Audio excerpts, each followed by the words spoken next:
Hey, video diary. So, a thought.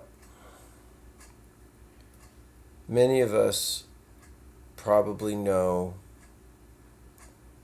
who the dealers are. Either you have friends, family members, neighbors. You know who they are. It's not benign. And if you decide to sell narcotics, you're not an entrepreneur who's somehow, leapfrogging the rules. You're a virus.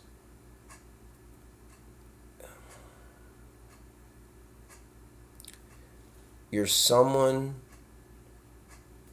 who's willing to take the easiest and most obvious shortcut, and you're peddling death.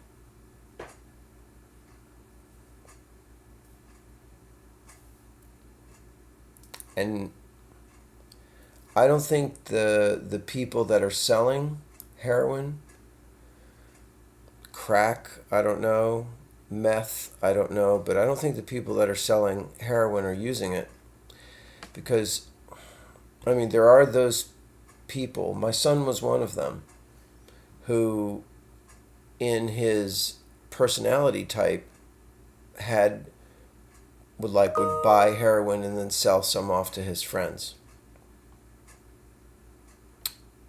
He did that when he was in high school. And I've heard that many times. If I'm wired that way, I would do the same thing. I would figure out a way to, play a gig and hire other people, but get myself in there. It's that same mentality. So I'm not arguing that, but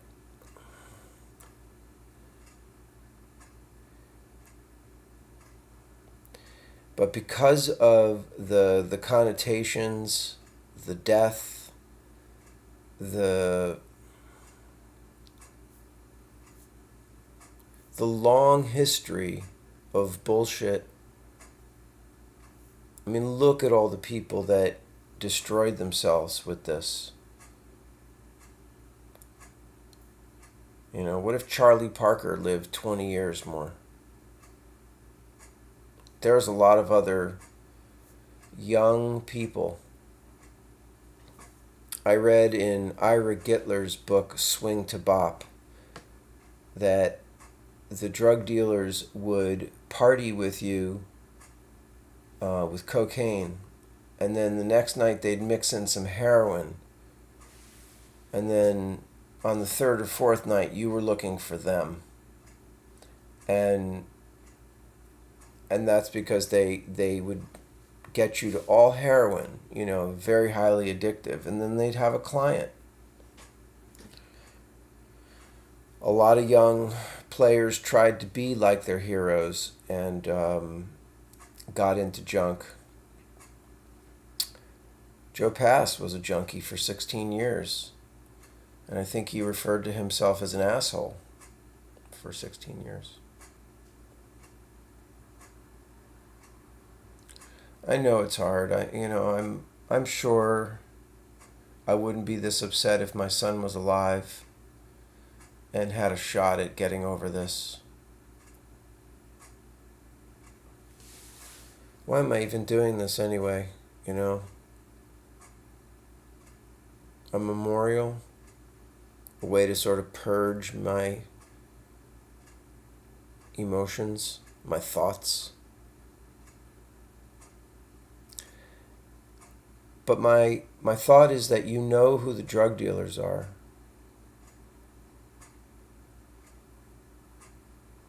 And they're kind of enemies of society.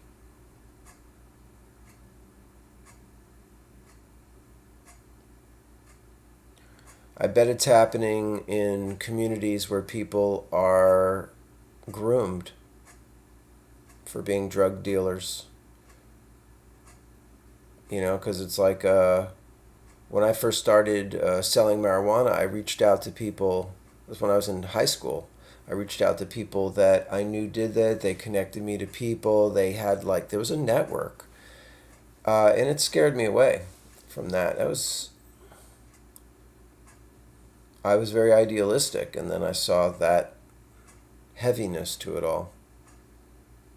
And then, I met people in California who are in the marijuana business. I never want to be so involved with something like that. I love my use of marijuana, but I don't want to be like, I don't want to have it take up my life. Do you really want heroin to take up your entire life? All the time?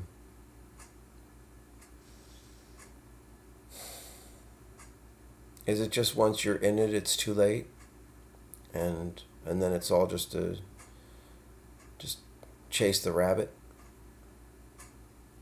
until something happens, something bad happens.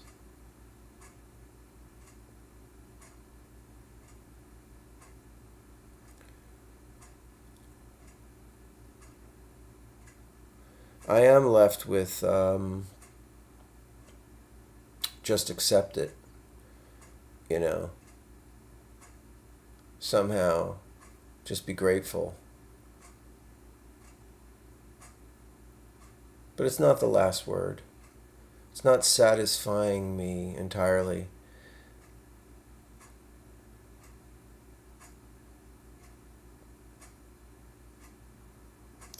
I think it is better not to be so angry at my son directly. But I still am very disappointed. Or,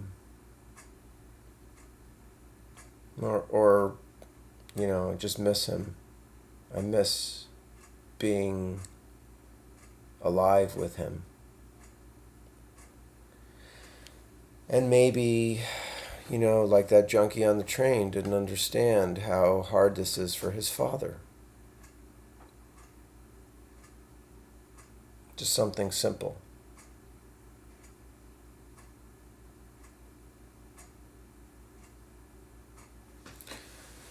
When my son died, I guess I realized how much I placed upon his existence. That in a Darwinian sense I had succeeded, in a parental sense I had passed along to him the best things I had. He seemed to be thriving.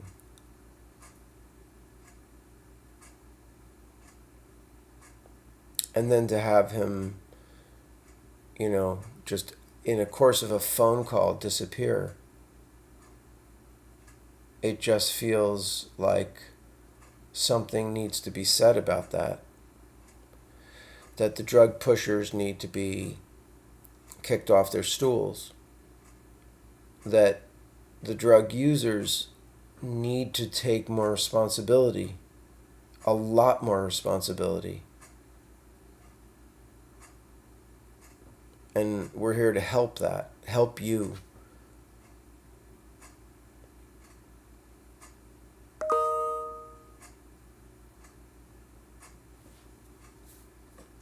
I'll turn that off. I never get any emails.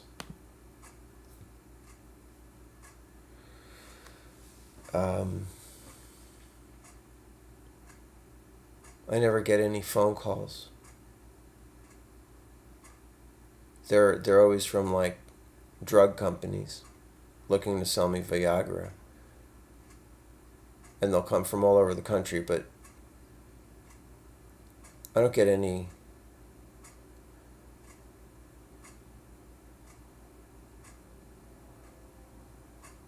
I get calls for gigs here and there, which is nice when I'm needed. I guess what I'm saying is that I I cannot replace that relationship. That's who I would talk to. That's who I would talk to. I don't know if I'm going to take my son's ashes. I'm going to Italy. I'm going to the Alps, and then I'm going to Munich. And I don't know, like trying to explain to people or spread them in places that he doesn't belong, or I don't know.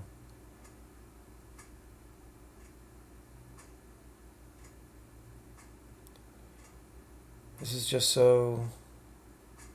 Apart from, I accept that, the impermanence of things, and that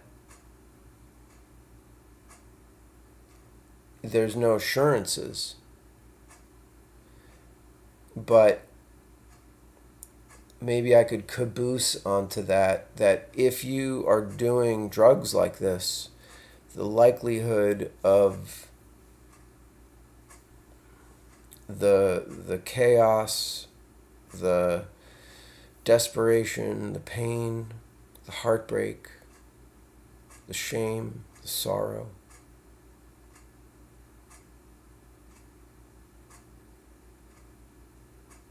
I feel responsible to the world for what my son did. Um, I felt this since it happened, but like this was not what I raised him to do, and I felt the profound feeling of hurt, or of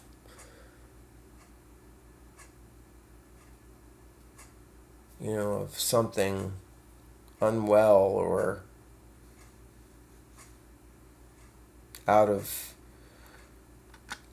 whack, like when he died, when he plucked himself out of the web, you know. Is it before his time? No, because it was his time. Did it need to be this time? No. So, it's, if he didn't play with heroin, he would be alive. And that's just what it is. It's about heroin, addiction, partying, lying to yourself, escapism.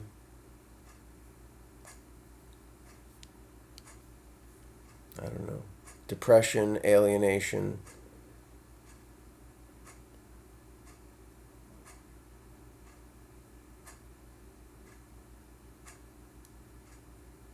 My worst days are still gifts. There's still things I really appreciate. Even those days that were so torturous after he died, just feeling myself breathe, see,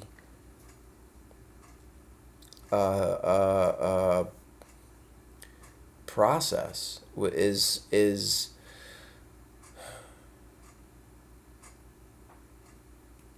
it was I appreciated it. I appreciate being alive. Fuck. And if you do this stuff, it's like saying you don't care. Explain that to me. If you're a user, please explain that to me. I'm going to talk to some junkies and just find out. Explain to me. Explain it to me.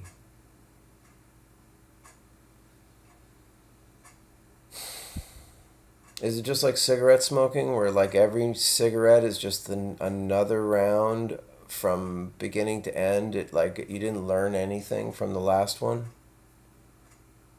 Cigarette smoking is straight up addiction. It's the same thing. It just takes a lot longer to kill you. It's the true gateway drug. I hate cigarettes and tobacco and the whole thing, the whole lie. Think of how much billions of dollars. Where's all this money going? all the heroin money. Who's supplying all these people like down at the corner? You know? How is the money flowing? And their customer base is dying, you know, or being replenished. So we should fight back. Maybe it is time to just finger all these people who are doing it.